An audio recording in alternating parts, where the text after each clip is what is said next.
Last வீடியோவில் நான் கிளாஸெட் organise பண்ணிட்டு இருந்த வீடியோ போட்டிருந்தேன். அதை பார்த்துட்டு நிறைய பேர் கிளாஸெட் டூர் போடுங்க அப்படின்னு சொல்லியிருந்தீங்க. அதனால இன்றைக்கி அந்த டூர் வந்து நம்ம போட்டாச்சு. லாங் வீடியோவாக போஸ்ட் பண்ணியிருக்கேன். அதோட லிங்க் வந்து நான் டிஸ்கிரிப்ஷனில் கொடுக்குறேன். இந்த சாரியை வந்து எப்படி இந்த மாதிரி ஃபோல்டு பண்ணி வைக்கிறது அப்படின்னு சொல்லி கேட்டிருந்தீங்க. இங்கே வந்து நமக்கு அயன் பண்ணுறதுக்கு ஆளெல்லாம் கிடைக்க மாட்டாங்க. நம்ம தான் அயன் பண்ணி நீட்டாக இந்த மாதிரி வச்சுக்கணும்.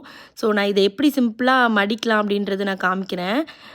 இது வந்து பார்த்திங்கன்னா நம்ம நார்மலாக வந்து சாரியை ஃபோல்ட் பண்ணுவோம்ல, அது மாதிரி இந்த ஸ்டெப்பு வரைக்குமே நம்ம இந்த மாதிரி தான் ஃபோல்ட் பண்ணிக்கணும். இந்த மாதிரி மடித்ததுக்கப்புறம் கீழே போட்டு நம்ம மடித்து காட்டுறேன் நான்.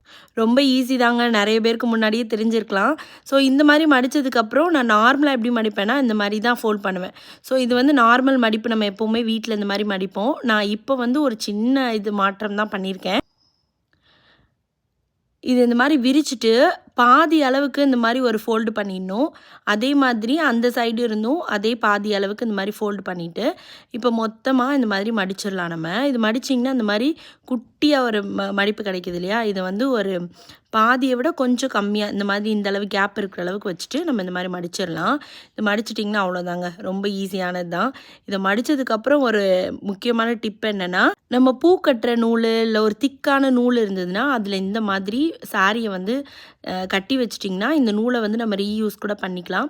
ஸோ பார்த்தீங்கன்னா எல்லாமே வந்து கடையில் வந்து கட்டின புது சேலை